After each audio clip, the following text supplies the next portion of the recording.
ಗುರುಜಿ, ಎಲ್ರಿಗೂ ಪುಣ್ಯ ಮಾತ್ರ ಬೇಕು, ಪಾಪ ಬೇಡ, ಇದು ಹೇಗೆ ಸಾಧ್ಯ ಅಂತ? ಹರಿ ಓಂ ಶ್ರೀ ಗುರುಭ್ಯೋ ನಮಃ. ನಾಳೆ ತುಂಬ ವಿಶೇಷವಾಗಿ ವಿಚಾರ, ಎಲ್ಲರಿಗೂ ಗೊತ್ತಿರೋ ವಿಷಯ, ವೈಕುಂಠ ಏಕಾದಶಿ. ಹೌದು ಅಲ್ಲಮ್ಮ, ತುಂಬ ವಿಶೇಷಣೆ ಅಂತ ಹೇಳ್ಬೋದು.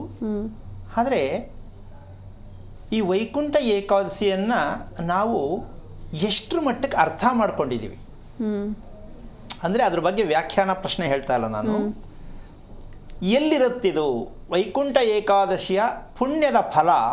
ದೇವಾಲಯದಲ್ಲಿರುತ್ತಾ, ನಮ್ಮ ಮನೆಯಲ್ಲಿರುತ್ತಾ, ನಮ್ಮ ಮನಸ್ಸಿನಲ್ಲಿ ಅಂದರೆ ಅಥವಾ ನಮ್ಮ ದೇಹದಲ್ಲಿರುತ್ತಾ ಅನ್ನೋದನ್ನು ಗುರುತಿಸ್ಕೋಬೇಕು. ಸದಾ ಇರಬೇಕಲ್ಲ. ಹೌದು. ವೈಕುಂಠ ಏಕಾದಶಿ ಬರೋದು ವರ್ಷಕ್ಕೊಂದ್ಸಲ. ಹೌದು. ಆದರೆ ನಾವು ವರ್ಷಕ್ಕೊಂದೇ ಸಲ ನಾವು ನೆಮ್ಮದಿಯಾಗಿರ್ತೀವಿ, ಮಿಕ್ಕದನ್ನೆಲ್ಲ ಚೆನ್ನಾಗಿರೋಕ್ಕಾಗಲ್ಲ ಅಂತ ಹೇಳೋಕ್ಕಾಗಲ್ಲ ಅಲ್ವಾ? ಈ ರಹಸ್ಯಕ್ಕೆ ಕಾರಣಕರ್ತನಾಗಿರ್ತಕ್ಕಂತಹ ಶ್ರೀಮನ್ನಾರಾಯಣನ ಪಾದ ಕಮಲಗಳಿಗೆ ಕೋಟಿ ಕೋಟಿ ನಮನಗಳನ್ನು ಅರ್ಪಣೆಯನ್ನು ಮಾಡಿ ವಿಷಯಕ್ಕೆ ಬರೋದೇ. ಆದರೆ ಈ ಪಾಪ ಅನ್ನೋದನ್ನು ನಾವು ಯಾವಾಗ ಬಳಸ್ತೀವಿ ಅನ್ನೋದು ತುಂಬ ತುಂಬ ಸಂದರ್ಭದಲ್ಲಿ ಬಳಸ್ತೀವಿ. ಹೌದು. ಏನು ಮಾಡಿದ್ನೋ, ಯಾವ ಪಾಪ ಮಾಡಿದ್ನೋ ಅಂತ ಅನ್ಕೋತೀವಿ ನಾವು. ಇದು ನಾವು ಪ್ರತಿದಿನ ನಾವು ಗೊತ್ತಿಲ್ಲದೆ ಮಾಡ್ತಾ ಇದ್ದೀವಿ. ನಮಗೆ ಗೊತ್ತಿಲ್ಲದೆ ನಾನು ಪಾಪ ಮಾಡ್ತಾ ಇದ್ದೀನಿ, ತಪ್ಪು ಮಾಡ್ತಾ ಇದ್ದೀನಿ ಅಂದರೆ ಓಕೆ, ಒಪ್ಕೊಳ್ಳೋಣ. ಏನೂ ಮಾಡಿಲ್ಲ ನಾನು ಅಂತ ಸುಮಾರು ಜನ ವಾದ ಮಾಡ್ತಾರೆ. ನಾನು ಯಾರೂ ತೊಂದರೆ ಕೊಟ್ಟಿಲ್ಲ, ನಾನು ಯಾರು ದುಡ್ಡು ಹೊಡ್ಕೊಂಡಿಲ್ಲ, ಯಾರು ಸುಳ್ಳು ಮೋಸ ಮಾಡಿಲ್ಲ, ನನಗೆ ಯಾಕಿದು, ಯಾವ ಪಾಪ ಇದು ಅಂತ ಅಂದ್ಕೊಂಡು, ಆದರೆ ತಿಳಿಯದೇ ಇರುವ ಪಾಪಗಳನ್ನು ಎಷ್ಟು ಮಾಡ್ತಾ ಇದ್ವಿ ಪ್ರತಿದಿನ ಅಂತ ತಿಳ್ಕೊಂಡ್ರೆ, ತಿಳಿದು ಮಾಡೋದು ತಪ್ಪು, ತಿಳಿಯದೇ ಮಾಡುತ್ತಿರುವ ತಪ್ಪು ಯಾವುದು ಅಂತ ಇವತ್ತು ಮುಂದೆ ಇಡೋಣ. ಎಲ್ಲ ಆಗ್ತಾ ಇದೆ ಅದು ಅಂದರೆ ಪ್ರತಿದಿನವೂ ಆಗ್ತಾ ಇದೆ.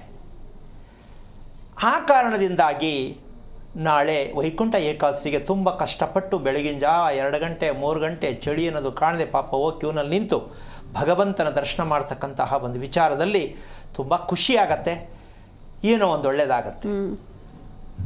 ಆದರೆ ಅದನ್ನು ಶಾಶ್ವತವಾಗಿ ನಾವು ಯಾಕೆ ಉಳಿಸ್ಕೋಬಾರ್ದು? ಪ್ರತಿದಿನ ಒಳ್ಳೆಯದಾಗೋಕ್ಕೆ ನಾವು ಯಾಕೆ ಪ್ರಯತ್ನ ಮಾಡಬಾರ್ದು? ಯಾಕಮ್ಮ ಮಾಡಬೇಕಲ್ವಾ? ಸೊ ಇದರ ವಿಚಾರವನ್ನು ಹೋಗೋದು, ದರ್ಶನ ಮಾಡೋದು, ವೈಕುಂಠ ಏಕಾದಶಿಯ ಆಚರಣೆ ನಾನು ತಪ್ಪು ಪ್ರಶ್ನೆ ಅಲ್ಲ, ಹೋಗಿ. ಆದರೆ ಯಾವತ್ತೋ ಒಂದಿನ ಸ್ಟಾರ್ ಹೋಟ್ಲಲ್ಲಿ ಊಟ ಮಾಡಿಬಿಟ್ಟು ಮಿಕ್ಕಿದ ದಿನ ಯಾವುದು ಸಿಕ್ಕದೆಲ್ಲ ತಿನ್ನೋಕ್ಕಾಗಲ್ಲ. ಪ್ರತಿದಿನವೂ ಆದಷ್ಟು ಮಟ್ಟಕ್ಕೆ ನಮಗೆ ನೆಮ್ಮದಿ ಆರೋಗ್ಯ ಕೊಡ್ತಕ್ಕಂಥದ್ದೇ ಆಗಬೇಕು. ಈ ಪಾಪ ಅಂತಕ್ಕಂತಹ ವಿಚಾರ ಇದೆಯಲ್ಲ, ಯಾಕೆ ಬರುತ್ತಿದು ಅಂದರೆ, ಯಾವುದೇ ಔಷಧಿಗಳನ್ನು ತೆಗೆದುಕೊಂಡರೂ, ಯಾವುದೇ ವ್ರತಾಚರಣೆಗಳನ್ನು ಮಾಡಿದರೂ, ಯಾವುದೇ ದೇವಾಲಯಕ್ಕೆ ಸುತ್ತಿ ಬಂದರೂ ಬಗೆಹರಿದಿರ್ತಕ್ಕಂಥ ಕಾಯಿಲೆ ಇದೆಯಲ್ಲ, ಆ ಕಾಯಿಲೆ ಹೆಸರು ಕೇಳಿದ್ರೆ ನೀನು ತುಂಬ ಆಶ್ಚರ್ಯ ಪಡ್ತೀಯ. ಎಲ್ಲಿಗೆ ಹೋದ್ರೂ ಈ ಕಾಯಿಲೆಗೆ ಮೆಡಿಸಿನ್ಸ್, ಔಷಧಿ ಇಲ್ಲ, ಏನೇ ಮಾಡಿದ್ರೂ ಇಲ್ಲ. ಇವತ್ತು ಯಾರಾದ್ರು ಕಾರ್ಯಕ್ರಮದಲ್ಲಿ ಮಂಗಳವಾರ ಹುಟ್ಟಿರೋರು ಯಾರಾದರೂ ಕರೆ ಮಾಡಿದ್ರೆ ಸ್ವಲ್ಪ ಪರಿಚಯ ಮಾಡ್ಕೊಳ್ಳೋಣ. ಯಾಕೆ ಅಂದರೆ ಅದೆಂಥ ಕಾಯಿಲೆ ಅದು ಯಾರೂ ಹೇಳೋಕ್ಕೂ ಆಗಲ್ಲ. ಯಾವ ಕಾಯಿಲೆ ಅಂತ ಡಾಕ್ಟರ್ ಕರೆ ಹೇಳೋಕ್ಕಾಗಲ್ಲ, ಅವ್ರಿಗೂ ಗೊತ್ತಾಗಲ್ಲ. ಅಂತಹ ಒಂದು ಘೋರವಾದ ಕಾಯಿಲೆ ಈ ಮಂಗಳವಾರ ಹುಟ್ಟಿದವ್ರಿಗಿರುತ್ತೆ. ಹಾಗಂತ ಮಂಗಳವಾರ ಹುಟ್ಟಿದವ್ರಿಗೆಲ್ಲ ಕಾಯಿಲೆನೇ ಇರುತ್ತಾ? ಅದಕ್ಕೆ ಔಷಧಿ ಇಲ್ಲದೆ ಇರುವ ಕಾಯಿಲೆ. ಮಂಗಳವಾರ ಹುಟ್ಟಿದವ್ರಿಗೆ ಔಷಧಿನೇ ಇಲ್ಲದ ಕಾಯಿಲೆ ಇರುತ್ತೆ. ಆ ಕಾಯಿಲೆ ಹೆಸರು ಏನಪ್ಪ ಅಂತ ನಾವು ಹೇಳಬೇಕು. ಗೆಸ್ಸಿಂಗ್ ಮಾಡೋಕ್ಕಾಗತ್ತಾ ಯಾವ ಕಾಯಿಲೆ ಇರ್ಬೋದು ಅಂತ? ಆಗಲ್ಲ. ನೀವು ಹೇಳಿದ್ಮೇಲೆ ಗೊತ್ತಾಗೋದು. ಅದು ಆಲಸ್ಯದ ಕಾಯಿಲೆ. ಯಾವಾಗಲೂ ಮೈ ಮುರಿಯೋದು, ಬೇಜಾರು, ಯಾವಾಗಲೂ ನಿದ್ದೆ ಮಾಡೋದು, ಟೈಮೇ ಇಲ್ಲ, ಎಚ್ಚರಿಕೆ ಅಂತಕ್ಕಂಥದ್ದೇ ಇಲ್ಲ, ಯಾವಾಗಲೂ ಏನೋ ಬೇಜಾರು, ಏನೋ ಆವೇಶ. ಇದಕ್ಕೆ ಆಲಸ್ಯ ಅಂತ ಹೇಳ್ತೀವಿ. ಈ ಬೇಜಾರು ಅನ್ನೋರಿಗೆ ಸುಮಾರು ಜನಕ್ಕೆ ಬೇಕಾದ್ರೆ ಅಬ್ಸರ್ವ್ ಮಾಡಮ್ಮ, ನೀನು ಯಾವಾಗ ಕೇಳೋ ಅದನ್ನೇ ಹೇಳ್ತಿರ್ತಾರೆ ಅವರು. ಅಯ್ಯೋ ಏನೋ ಬೇಜಾರು, ಅಡುಗೆ ಮಾಡಬೇಕು ಬೇಜಾರು, ಅಡುಗೆ ಮಾಡಾಯಿತು ಬೇಜಾರು, ಎಲ್ಲದಕ್ಕೂ ಬೇಜಾರು ಅಂತಾನೆ ಹೇಳ್ತಾರೆ. ಯಾಕೆ ಬೇಜಾರು ನನಗೆ ಗೊತ್ತಾಗ್ತಾ ಇಲ್ಲ ಅಂತಾರೆ. ಇದರಂಥ ದೊಡ್ಡ ಘೋರ ಅಪರಾಧವ ಕಾಯಿಲೆ ಇನ್ನೊಂದಿಲ್ಲ.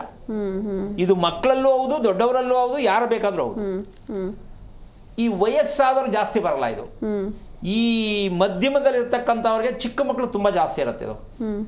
ಆಮೇಲೆ ಮಂಗಳವಾರ ಹುಟ್ಟಿದವ್ರಿಗೆ ಮಾತ್ರ ಇರೋದಾ? ಮಿಗ್ದವ್ರಿಗೆಲ್ಲ ಇರಲ್ವಾ? ಇರುತ್ತೆ. Quality changes, percentage change. ಹಾಗಾಗಿ ನಾವು ತಿಳ್ಕೊಳ್ಬೇಕಾಗಿರ್ತಕ್ಕಂತಹ ವಿಚಾರ, ಇವತ್ತು ಆ ರೀತಿ ಮಂಗಳವಾರ ಹುಟ್ಟರೋರು ಏನೋ ತಿಳ್ಕೊಳ್ಳೇಬೇಕು ಅಂತ ಸಿಕ್ಕಿದ್ರೆ ಕರೆ ನಿಮಗೆ ನೀವು ಪ್ರಯತ್ನ ಮಾಡಿದರೆ ಪ್ರಯತ್ನವನ್ನು ತಿಳಿಸೋಣ.